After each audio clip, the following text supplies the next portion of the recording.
नमो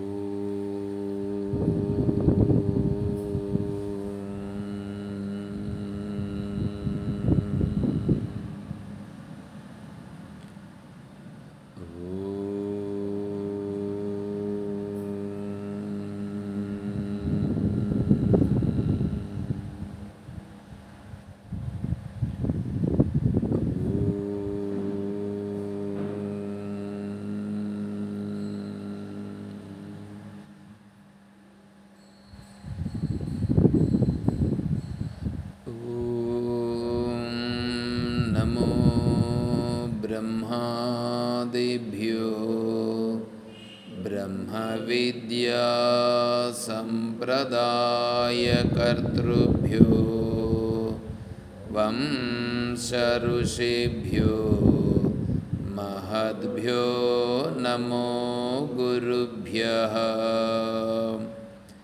ॐ शङ्कारूपेण मच्चित्तं पङ्कीकृतमभूद्यया किं करेयस्य सा माया शङ्कराचार्यमाश्रयेत्। ॐ युक्ताहारविहाराय विविक्तस्थलवासिने मलयाळयतीन्द्राय ब्रह्मनिष्ठाय ते नमः। ॐ नारायणं नमस्कृत्य नरं चैव नरोत्तमं देवीं सरस्वतीं व्यासं ततो जयमुदीरयेत्। ॐ सहना भवतु सहनौ भुनक्तु सह वीर्यं करवावहै तेजस्विनावधीतमस्तु मा विद्विषावहै। ॐ शान्तिः शान्तिः शान्तिः। हरिः ॐ तत्सत्। ఓం పరిపూర్ణ పరబ్రహ్మస్వరూపులకు ప్రియాత్మ బంధువులారా, ఓం. శ్లోకం ఒకసారి చెప్తాను, నేను చెప్తాను, మీరు చెప్పండి. ధర్మ ఏవ హతో హంతి ధర్మో రక్షతి రక్షితః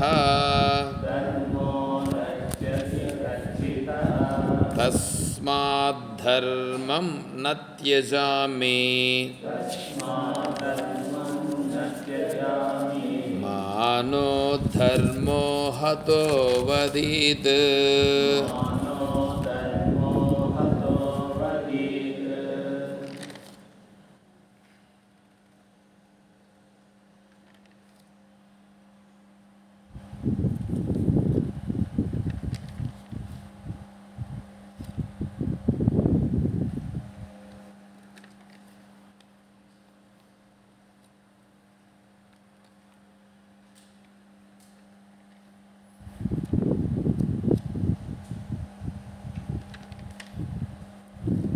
శ్లోకంలో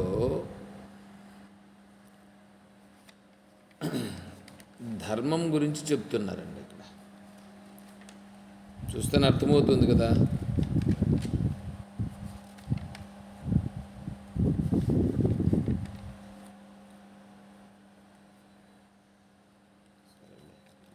చూసేదనుకుంటే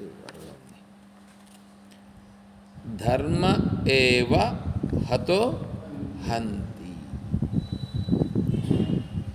ధర్మమును హతో, హతః అంటే ధర్మమును ఎవడైతే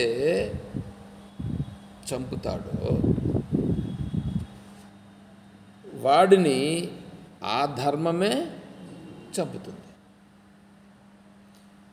ధర్మో రక్షతి. ధర్మమును ఒకవేళ వీడు రక్షిస్తే అప్పుడు ఆ ధర్మమే అతన్ని రక్షిస్తుంది.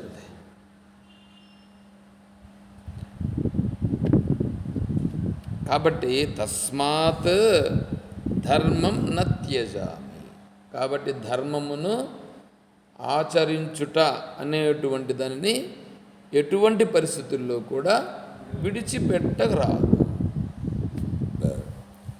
ఒకవేళ ధర్మమును విడిచిపెట్టే పరిస్థితి వస్తే, విడిచిపెట్టాల్సిన పరిస్థితి వచ్చింది అని అనుకో, అప్పుడేం చేయాలి? మానో ధర్మో అంటే మానహ అంటే దాన్ని విడిచిపెట్టాల్సిన పరిస్థితి వస్తే హతోవదీత్. హతోవదీత్ అంటే శరీరాన్ని విడిచిపెట్టాయి. అంతేగాని ధర్మమును మాత్రము విడిచిపెట్టవద్దు. బాగానే ఉంది కదా? బాగానే ఉంది. అసలు ఈ ధర్మమును రక్షతి అని అన్నాడు కదా. ధర్మాన్ని రక్షిస్తే ధర్మము వాణ్ణి రక్షిస్తుంది. ఇప్పుడు ధర్మాన్ని రక్షించేది ఎట్లా? అది కదా మనకు కావాల్సింది. ధర్మాన్ని రక్షిస్తే ధర్మం ఏం చేస్తుంది? మనల్ని రక్షిస్తుంది. ఓకే, బాగానే ఉంది. ధర్మాన్ని రక్షించడం అంటే అది కావాలి కదా మనకి.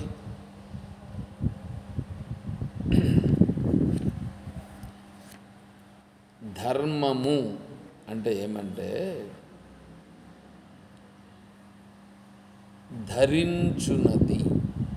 ధరించున్నది ధర్మం. ధరించున్నది ధర్మం. ధర్మాన్ని గురించి చెప్పేదానికే భగవంతుడు భగవద్గీతను చెప్పడం జరిగింది. భగవద్గీత చూడండి, మొదలుపెట్టింది ఏమని మొదలుపెట్టారు? ధర్మక్షేత్రే కురుక్షేత్రే మొదలుపెట్టినారా? మొట్టమొదట ఏమి? ధర్మ అన్నప్పుడు మొట్టమొదట అక్కడ ఏమొచ్చింది? ధర్మ క్షేత్రే అని కదా వచ్చింది. కాబట్టి మొదలు పెట్టడము అయింది. చివరి శ్లోకానికి రండి. యత్ర యోగేశ్వర కృష్ణో యత్ర పార్థో ధనుర్ధరః తత్ర శ్రీర్విజయోర్భూతి ధ్రువా నీతిర్మతిర్మమ.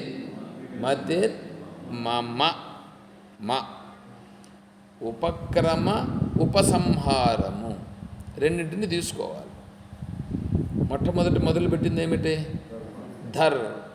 ధర్ అనే అక్షరంతో మొదలయ్యింది. చివరి అక్షరం మా. రెండు కలిపితే ధర్మ. అంటే ధర్మం అంటే ఏమి తెలియాలంటే మనకేం కావాలా? భగవద్గీత తెలిస్తే ధర్మం గురించి తెలిసినట్లవుతుంది.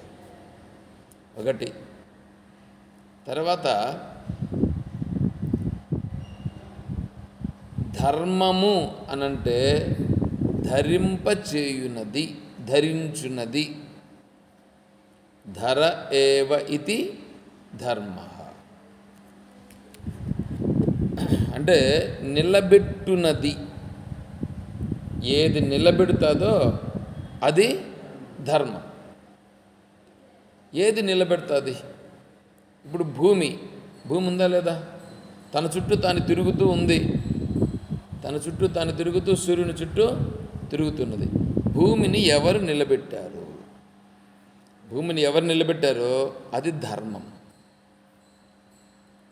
సూర్యుడు అక్కడ నిలబడి ఉన్నాడు కదా, సూర్యుని ఎవరు నిలబెట్టాడు? అది ధర్మం.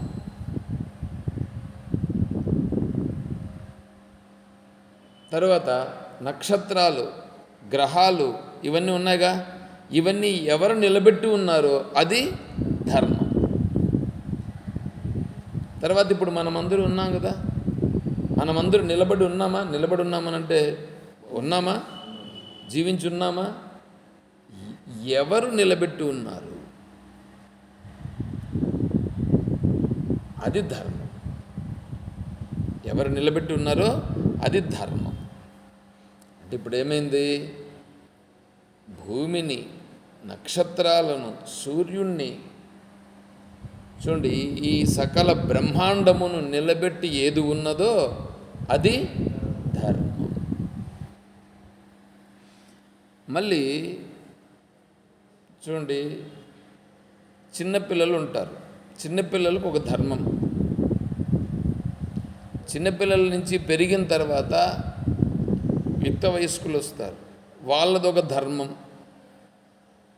వివాహం చేసుకుంటాడు, వివాహం చేసుకున్న వాడిదొక ధర్మం. పిల్లలు పుడతారు మళ్ళీ, అప్పుడు వాడిదొక ధర్మం. అక్కడి నుంచి వానప్రస్థుడవుతాడు, అప్పుడు వాడిదొక ధర్మం. ఇట్లా ఆయా స్థితులను అనుసరించి వాడి ధర్మాలు మారుతున్నాయి లేదా? ఇప్పుడు పెద్దవాళ్ళు అయినారండి, మీరందరూ పెద్దవాళ్ళు అయినారు. ఇప్పుడు మిమ్మల్ని చిన్నపిల్లలు మాదిరి, చిన్నపిల్లలు ఏం చేస్తుంటారు?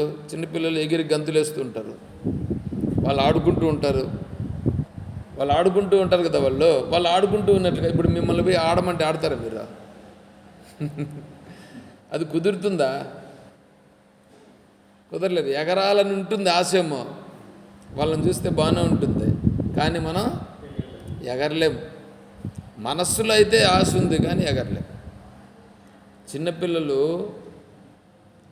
చిన్నపిల్లలుగా ఉండేవాళ్ళు, వాడు ఆడితే మనందరికీ సంతోషం. అదే పెద్దోళ్ళు ఒకవేళ వాడు మాదిరి ఈడ ఎగిరినాడు అనుకో, ఇంట్లో ఉండే వాళ్ళు చూసిన వాళ్ళందరూ ఏమంటారు? చాలా నిలిపోయా స్వామి, వాడు ఎగిరితే అందరూ సంతోషిస్తారు. చిన్నపిల్లడు ఎగిరితే సంతోషిస్తారు అందరూ, ఇంకా పని ఇంకా ఎగురు అని అంటారు, అవునా కదా? వీళ్ళు ఎగిరితే చూసేదానికి మేము చూడలేక వస్తా ఉన్నాం బాబు, నిలబండి అని అంటారు, అవునా కదా? అంటే ఎవరెవరి పరిస్థితుల్లో ఎవరెవరు ఏమేమి చేయాలనో అది చేయాల్సి ఉంటుంది, అది వాళ్ళ ధర్మం.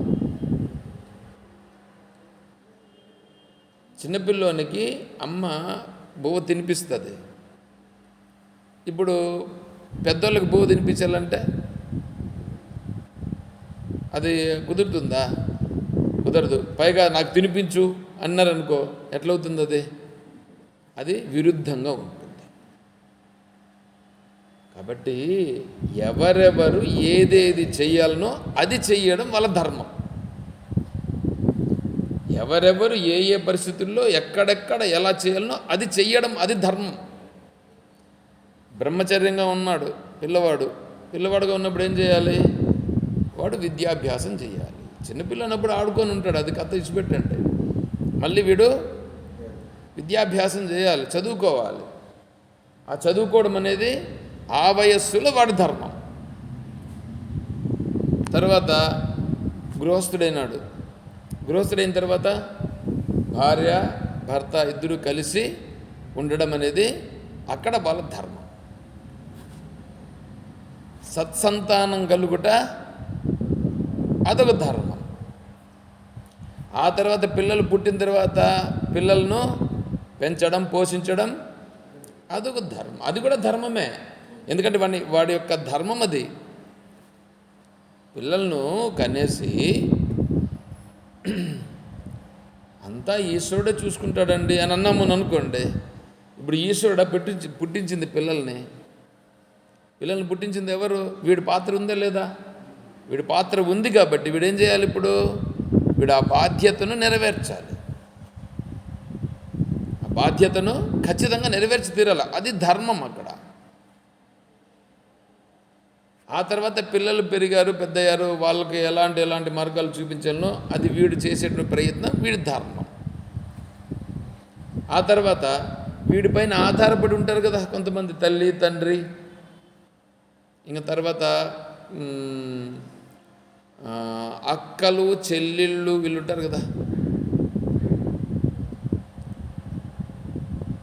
అక్కలు చెల్లెళ్ళు వాళ్ళకు సంబంధించినటువంటిది ఏదో సంవత్సరానికి ఒకసారి వాళ్ళని పిలవడం, వాళ్ళకి ఏదో ఇవ్వడం ఉంటుంది కదా. అది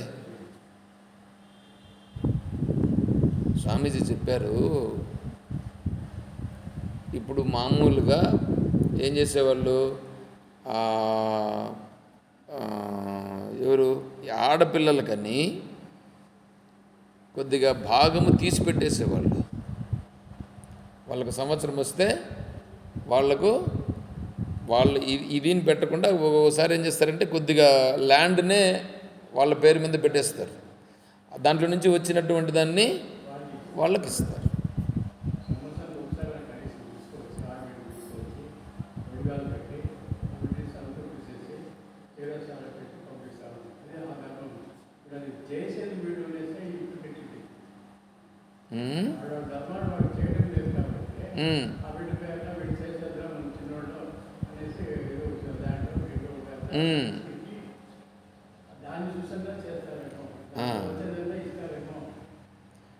అని పెట్టినారు. అంటే దాంట్లో ఏమన్నారంటే, ఆడబిడ్డ సొత్తుని తింటే దానికంటే పరమ దుర్మార్గం ఇంకొకటి లేదని చెప్పినారు. దానికంటే పరమ దుర్మార్గం లేదట. అంటే మీ ఆడబిడ్డను ఎంత విధంగా గౌరవించాలనో అంత గౌరవించి తీరాలి. కానీ వీళ్ళు ఏం చేస్తున్నారు చూడండి, ఇప్పుడు తల్లిదండ్రుల దగ్గర ఏదో బంగారం ఏదో ఉంటుంది, వాళ్ళు శరీరం విడిచిపెడతారు. విడిచిపెట్టిన తర్వాత వీళ్ళు పంచుకునేది ఉంటుంది చూడండి, అన్నం మొదలైపోతుంది అప్పుడే. అంటే ఇప్పుడు ధర్మాన్ని పాటిస్తున్నారా? ధర్మాన్ని పాటించటం లేదు. తర్వాత అన్నలదమ్ముల మధ్యలో భూములు తగాదాలు ఉంటాయి. దానిపైన ఎక్కడికి పోతున్నారు? కోర్టులకు వెళ్ళిపోతున్నారు. ఇప్పుడు కోర్టులకు పోయినారని అనుకోండి, తెగుతుందా? అది తెగదు. పోనీ అనుభవిస్తున్నారా? వీళ్ళు అనుభవించలేదు, మధ్యలో వేరే వాళ్ళు. కాబట్టి స్వామీజీ ఏమన్నారంటే, వీళ్ళిద్దరు అన్నలదమ్ములే కదా, ఒకవేళ వీడు సొత్తు వాడు కొద్దిగా ఎక్కువ తిన్నాడు అనుకో, ఏం పోతుంది? ఇంకొక జాగాలో వాడికి వీని మీద ఉంటుంది కదా, అభిమానం ఉంటుంది కదా.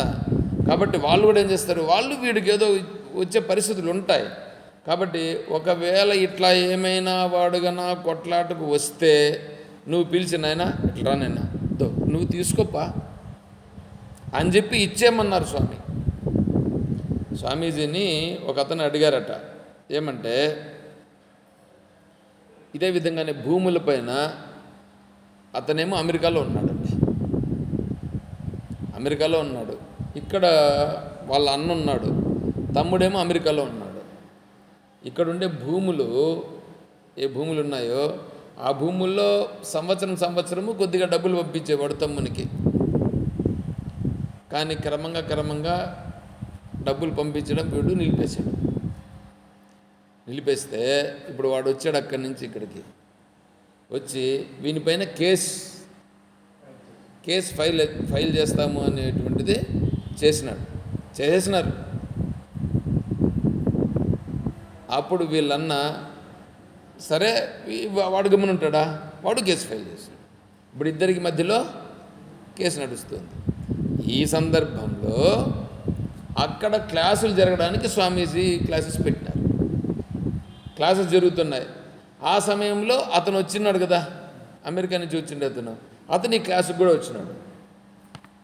ఈ క్లాసుకు వస్తే ఆ సందర్భంలో ఈ ధర్మానికి సంబంధించిన విషయాలు అక్కడ ప్రస్తావన జరుగుతున్నాయి. ఆ క్లాస్ అయిపోయిన తర్వాత స్వామీజీని వచ్చి అడిగారట, స్వామీజీ నన్ను ఈ విధంగా చేసినాడు, నాకు రావాల్సిన డబ్బులంతా ఏమి ఇవ్వకుండా చేశాడు, అందుకోసం నేను అమెరికా నుంచి వచ్చినాను, ఇక్కడికి వచ్చి అతని మీద నేను కేసు ఫైల్ చేసినాను, నన్ను ఏం చేయమంటారు అని చెప్పి అడిగాడు. నన్ను ఎందుకు అడుగుతున్నావు అని స్వామీజీ అడిగారు. మీ గురించి బాగా తెలుసు కాబట్టి, ఎందుకంటే స్వామీజీ అక్కడంతా కూడా మంచి గొప్ప పండితుడు, వారు చెప్తే అన్నీ ఆచరిస్తారు కూడా. కాబట్టి మిమ్మల్ని నేను అడుగుతున్నాను అని చెప్పినారు. నేను చెప్తే నువ్వు వింటావా? ఖచ్చితంగా వింటాను.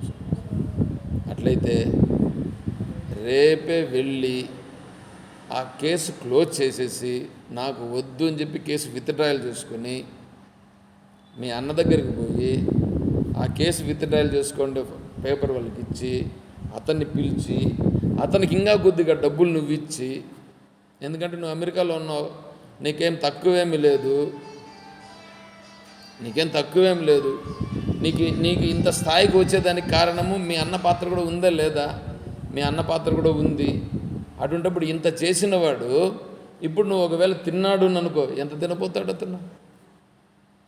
నీ పేరు మీదనే ఉండేది, నీ పేరు పైన ఎట్లాగూ ఉంది కదా, కాబట్టి నీ పేరు పైన ఉండేదాన్ని అతను ఏం చేయలేడు, కాకపోతే అతను అనుభవిస్తున్నాడు, అంతే కదా. కాబట్టి మొట్టమొదటి మీ అన్నని పిలిచి ఆయనకి ఇచ్చేసి, ఇంకా నువ్వు కూడా కొద్దిగా డబ్బులు ఇచ్చి, నాయన నువ్వు అనుభవించాయా, నేను మళ్ళీ ఇటుకు వచ్చిన తర్వాత కావాలంటే నువ్వు నాకు ఇద్దువు అని కావాల్సింటే చెప్పు అని స్వామీజీ చెప్పారు.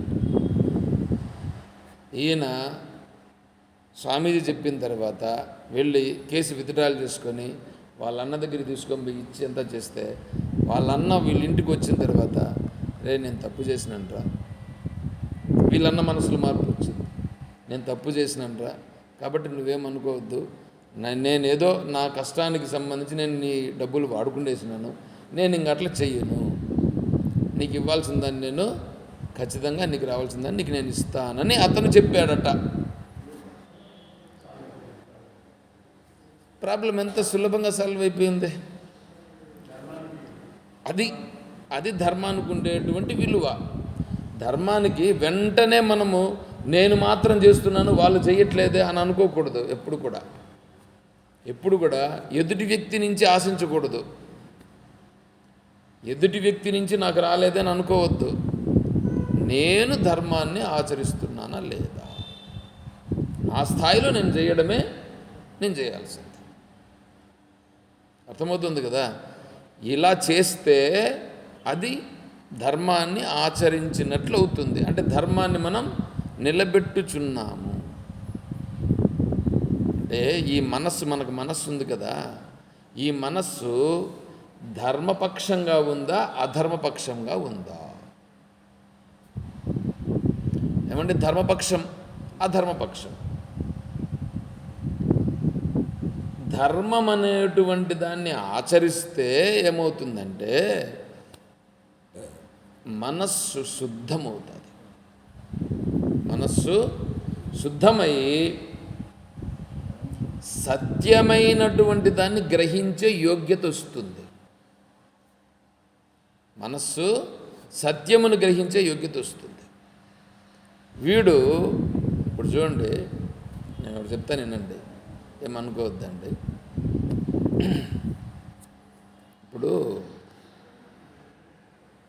పెళ్లి చేసుకొని ఉన్నారు, భార్య భర్త ఇద్దరు ఉన్నారండి, పిల్లలు ఉన్నారు, అంతా అయింది, బాగానే ఉంది,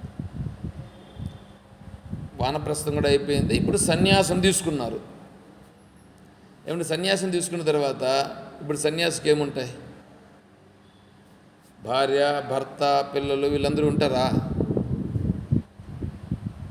అందరూ వీడికి కావాల్సిన వాళ్ళే కదా.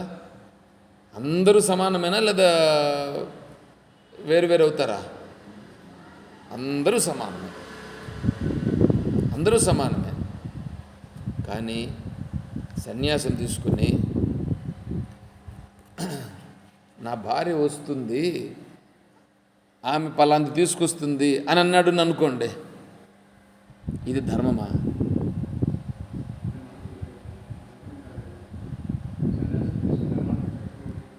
ఒకటి. తర్వాత రెండవది, ఇప్పుడు మీరు ఒకటి ఆలోచన చేయండి. ఇప్పుడు మామూలుగా ఒక విషయాన్ని గురించి పదే ఆలోచిస్తూ ఆ విషయాన్ని గురించే మనం సంబంధపడి ఉన్నామని అనుకోండి, మన మనస్సులో ఆ విషయం అనేటువంటిది బాగా స్థిరపడదా?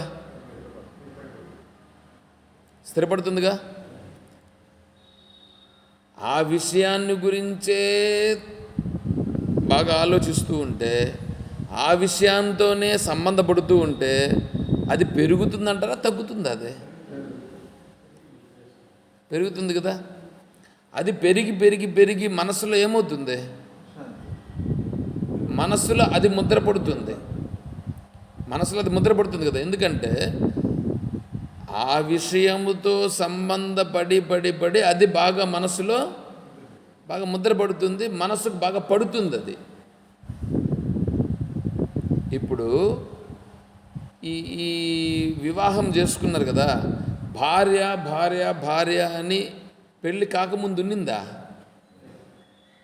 పెళ్ళి అయిన తర్వాత కదా ఆమెను చూసి ఈమె నా భార్య, ఈమె నా భార్య, ఈమె నా భార్య అని కదా ఇప్పుడు భార్య అయ్యింది. ఇక్కడ మనసులో బాగా ప్రింట్ అయ్యింది. అదేవిధంగా ఆమె మనస్సులో కూడా ఇతను నా భర్త, నా భర్త అని అది కదా ప్రింట్ అయ్యింది. ప్రింట్ అయ్యిందా లేదా? అది అక్కడ అది బాగా పెరిగిందా లేదా? అది పెరిగి మనస్సులో బాగా దృఢమైపోయి ఉంది కదా. ఇప్పుడు ఇది నేను నా సహజత్వమైనటువంటి స్వరూపం ఏమిటో, నా సహజత్వమైనటువంటి స్వరూపము ఆత్మస్వరూపము అని శాస్త్రం చెప్తా ఉందని అనుకోండి. అది వింటున్నాము అని అనుకోండి. విని తెలుసుకుని ఆ ఆత్మస్వరూపాన్ని గురించి తెలుసుకోవాలని అనుకొని ఇప్పుడు పోయినాడని అనుకోండి. ఆత్మస్వరూపం గురించి తెలుసుకోవాలని వెళ్ళినటువంటి వాడికి ఇప్పుడు ఇవన్నీ ఏమవుతాయి? ఇప్పుడు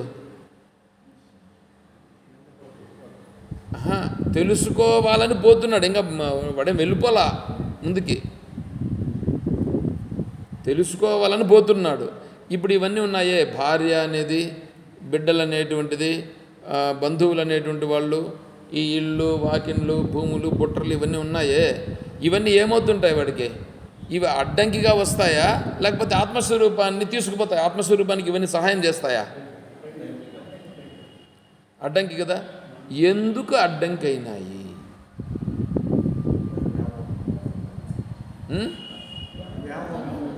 దాన్ని బాగా పట్టుకొని పట్టుకొని పట్టుకొని మనస్సులో బాగా ప్రింట్ అయ్యింది కదా. ప్రింట్ అయ్యి బాగా దాన్ని పెరిగి ఉంది కదా. అది ఇప్పుడు తగ్గిపోమంటే తగ్గుతుందా వెంటనే? నేను చెప్పేది అర్థమవుతుందా? అంటే మనసులో ప్రింట్ అయి ఉంది. అది ఆ ప్రింట్ చేసుకున్నాడు బాగా. అది ప్రింట్ చేసుకున్నప్పుడు ఒకప్పుడు అది ధర్మం కదా, ధర్మం అవునా కదా. భార్యను భార్యగా ఉండడం ధర్మం, భర్తగా ఉండడం ధర్మం. ఏమంటే భార్య భర్తలు కలిసి ఉండుట ధర్మం. ఇప్పుడు ఆత్మస్వరూపానికి పోతున్నాడు.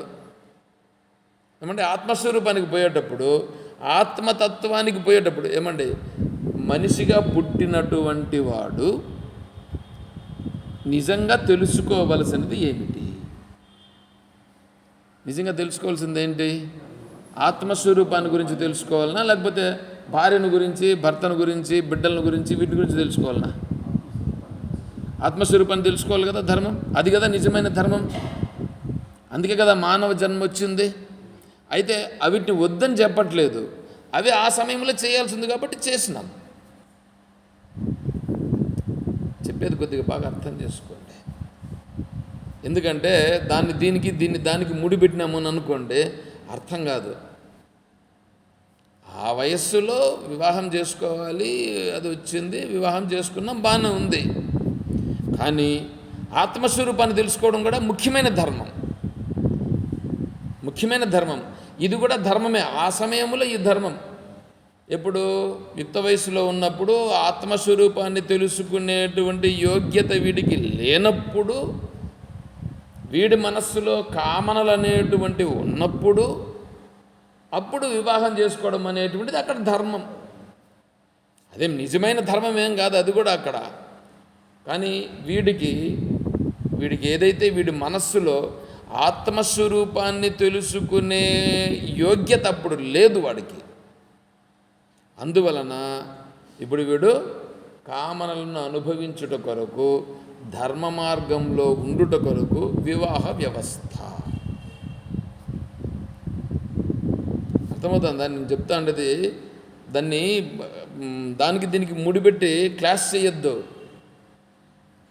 అంటే వివాహ వ్యవస్థ ఎందుకు వచ్చిందంటే,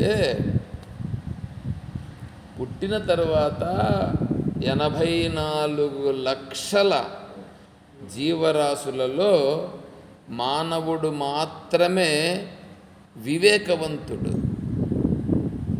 మానవుడు మాత్రమే వివేకవంతుడు. ఇప్పుడు ఆవులు ఉన్నాయి, మిగిలిన పశుపక్షాదులన్నీ ఉన్నాయి. అవన్నీ ఏమన్నా మానవునికి ఉండే వివేకం ఉందా? వాటికే లేదు. వాటికి కూడా భార్యాభర్తలు అవన్నీ కూడా ఉంటాయి వాటికి కూడా.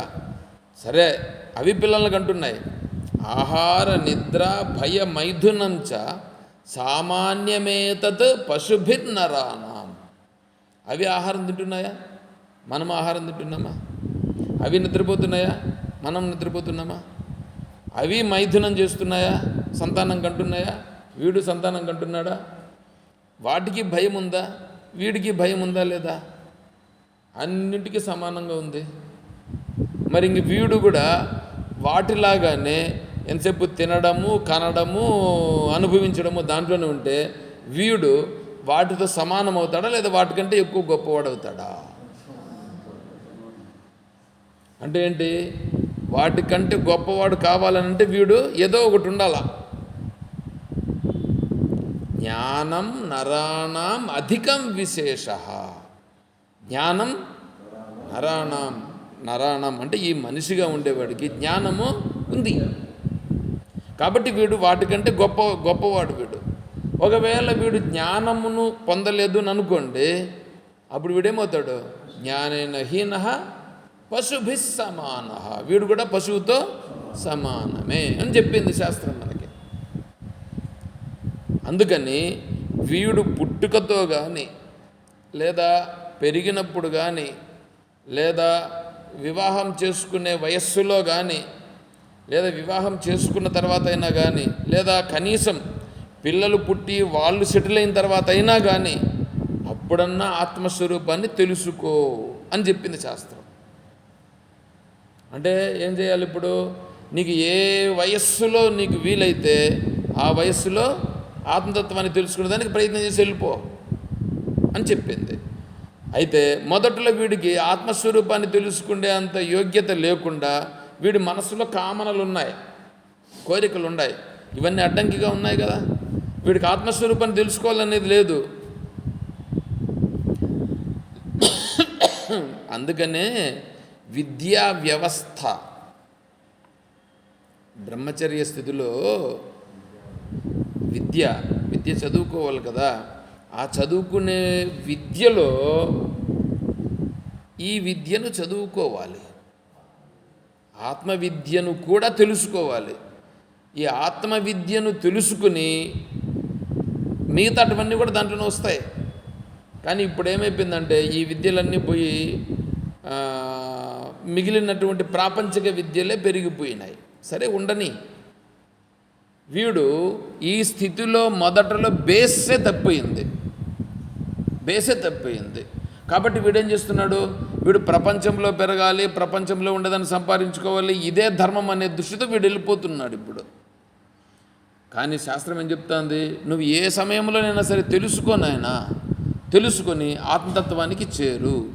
మధ్యలో నీకు కోరికలు ఉన్నాయి కాబట్టి ఆ కోరికలను అనుభవించేదానికోసమని నువ్వు ఎట్లంటే అట్లంతా ఇష్టం వచ్చినట్లుగా పోతే సమాజం భ్రష్టత్వం పడుతుంది కాబట్టి దానికి ఒక వ్యవస్థను నిర్మాణం చేశారు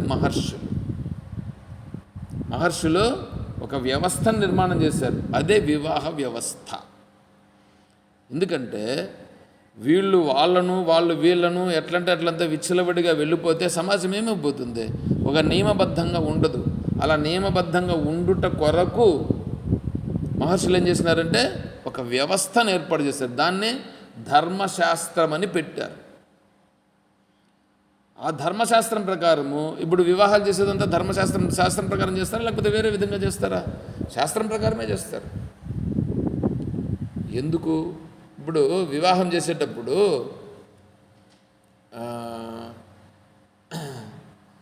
దాన్ని ఏమో చెప్తారు వాళ్ళు, సావధాన, విన్నారా? సావధాన 3 సార్లు సావధానం చెప్తారా? బొట్టు కట్టేదానికి ముందు చెప్తారా చెప్పరా?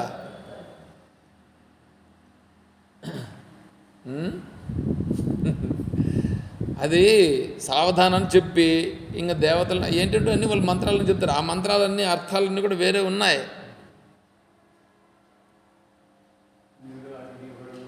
ఇవన్నీ చెప్తూ ఉన్నప్పుడు వీడికి చెప్తున్నారనమాట, నాయనా నువ్వు సాధారణంగా ఉండు, సావధానంగా ఉండు, తెలుసుకో తెలుసుకో తెలుసుకో.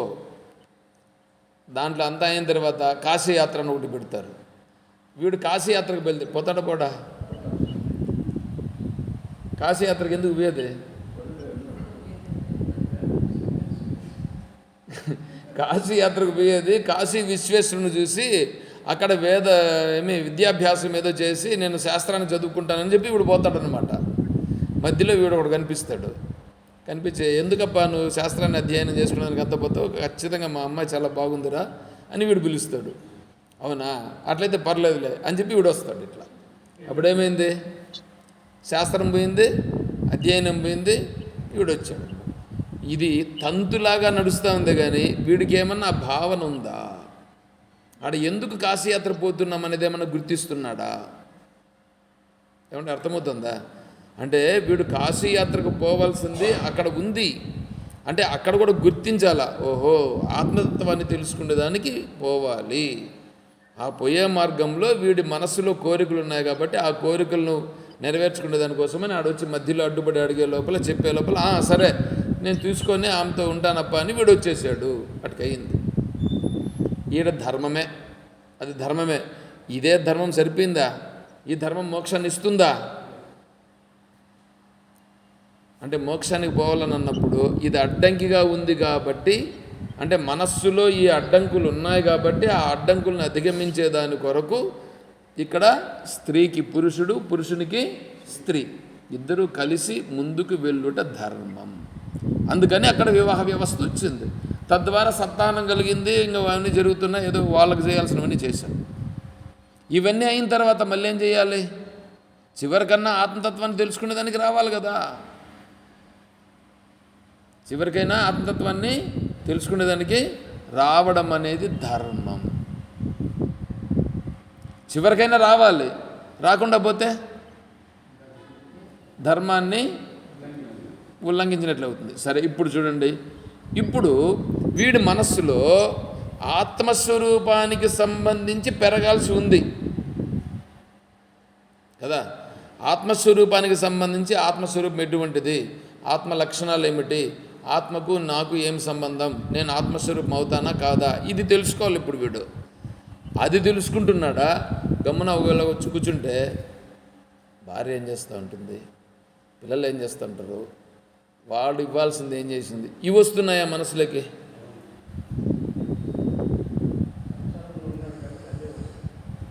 అంటే ఇప్పుడు మీరే చూడండి, ఈ మనస్సులో ఇవన్నీ వచ్చి ఇక్కడ పడుతున్నాయనంటే ఇప్పుడు ఇవేం చేస్తున్నాయి? ఆత్మస్వరూపాన్ని తెలుసుకునేదానికి సహకరిస్తున్నాయా, ఆత్మస్వరూపానికి పోనీకుండా చేస్తున్నాయా? ఆత్మస్వరూపానికి పోనీకుండా చేస్తున్నాయనంటే అవే నీకేమైనా, ఇప్పుడు అవే నీకు అడ్డమైనాయి. అవునా? అవే అడ్డమైనాయా లేదా?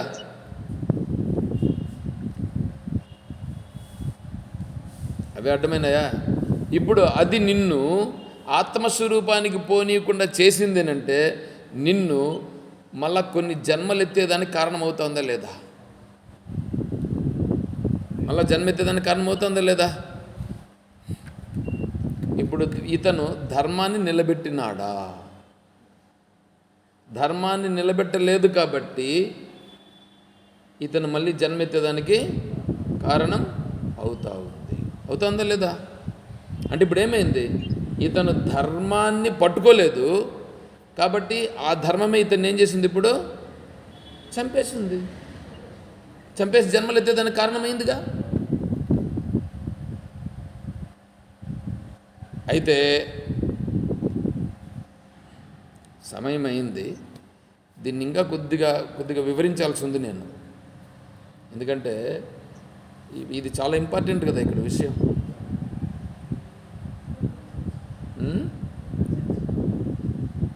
చెప్పమంటారు ఇంకా? కొంతసేపులో 5 నిమిషాలు 10 నిమిషాలు అయిపోదమ్మ గారు. సరే వినండి, కొంచెం చెప్పి నిలుపుతా. ఇప్పుడు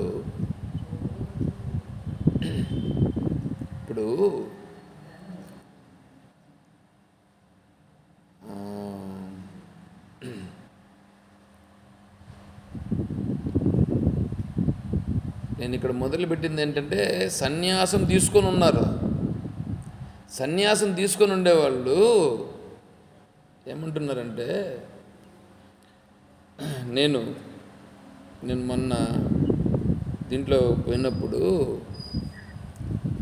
అక్కడ నాతో పాటుగా సన్యాసులతో కలిసిపోయినానులే నేను. పోతే వాళ్ళు చెప్తున్నారు, అయ్యా సన్యాసం తీసుకున్న తర్వాత అల్లుడు వచ్చినాడు అనుకో, మామస్వామి అనమన్ను. భార్య వచ్చిందనుకో, భర్త స్వామి అనమన్ను. మనవడో మనవరాలు వచ్చిందనుకో, తాతస్వామి అని అనమన్ను. అంతేగాని నువ్వు అట్లా లేకుండా నువ్వు స్వామి అనేటట్లుగా వాళ్ళకి చెప్పొద్దు. నువ్వు నాకు ఇస్తాండు సలహా వాళ్ళు. అంటే ఇప్పుడు నేనేం చేయాలి? ఇప్పుడు ఊరికే సన్యాసం తీసుకున్నానే కానీ వాళ్ళు భార్య వచ్చి భర్త అని పిలిచేది, కూతురు వచ్చి నాయన స్వామిని పిలిచేది, అల్లుడు వచ్చి మామస్వామిని పిలిచేది, మనవరాలు వచ్చి తాత స్వామిని పిలిచేది. ఇప్పుడు ఏం పోయిందా పెరగతా ఉందా? ఇది ధర్మమా? చెప్పండి. పైగా దీన్ని మరింత పెంచి పోషించాలంట మనం. ఇట్లాంటి సాధువులందరూ ఉండారంటే వాళ్ళందరినీ ఏం చేయాలండి? చెప్పండి. కాబట్టి వాళ్ళని ఏం చేయాలా? తీసి వారగా పెట్టాలి. ఇప్పుడు మన స్థాయిలో వివాహం చేసుకున్నప్పుడు ఎలా ఉండాలా? వివాహం చేసుకున్న తర్వాత పిల్లలు వాళ్ళతో మనం ఎలా ఉండాలా? ఆ తర్వాత వాళ్ళను పెంచి పోషించేటప్పుడు ఎలా ఉండాలా? ఇవన్నీ మనం చేయాల్సిందే కదా. మనం చేయాల్సిందాన్ని ఇప్పుడు మమ్మల్ని చేయకుండా ఉంటారా అనే ప్రశ్న వస్తుంది. మమ్మల్ని చేయొద్దంటారా? ఎందుకంటే ఆత్మస్వరూపాన్ని తెలుసుకోమంటారా? ఆత్మస్వరూపాన్ని తెలుసుకోవడమే నిజమైన ధర్మం అన్నప్పుడు ఇక్కడ నేను పెళ్లి చేసుకున్నాను కదా, మరి బిడ్డలు ఉన్నారు కదా, వాళ్ళందరితో కలిసి ఉండడం అవునా? కలిసి ఉండాలన్నా వద్దా? ఇవన్నీ వస్తాయి. ఇవన్నీ ధర్మమే కదా. మనవడు మనవరాళ్ళు బంధువులు అందరూ ఇంటికి వచ్చి అందరూ కూర్చొని ఉంటే ఎట్లుంటుందండి? హాయిగా ఉంటుందా ఉండదా? ఆనందంగా ఉంటుందా ఉండదా? ఇదంతా ధర్మం కాదా?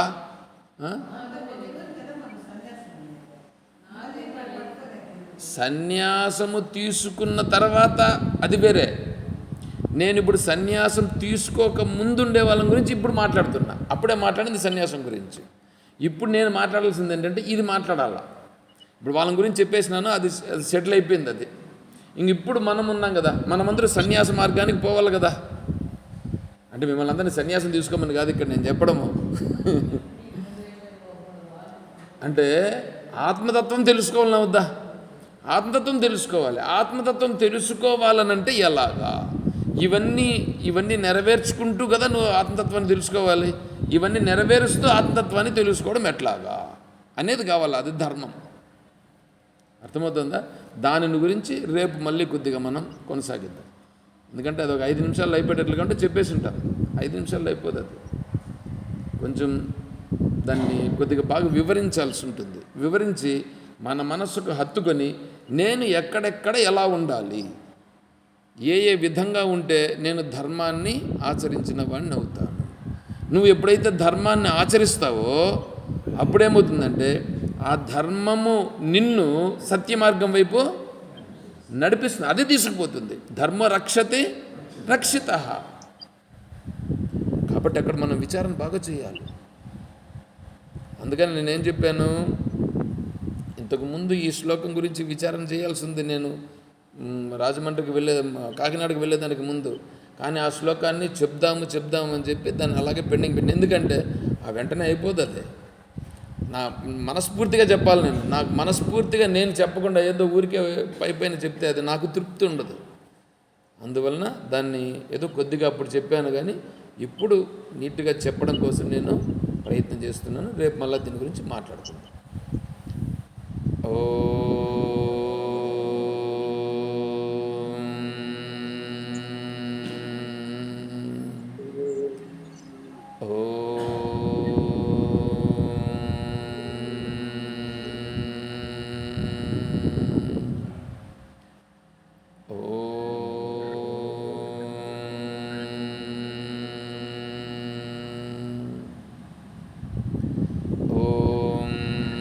असतो मा सद्गमय ॐ तमसो मा ज्योतिर्गमय ॐ मृत्योर्मा अमृतं गमय ॐ शान्तिः शान्तिः शान्तिः हरिः ॐ तत्सद् ॐ सर्वं श्री सद्गुरुचरणारविन्दार्पणमस्तु। ॐ जय बोलो श्री कृष्ण परमात्मा की जय, बोलो गीता माता की जय, बोलो भक्त मंडली की हर नमः पार्वती पतये। जय सीताराम। हरे ॐ तत्सत्। ॐ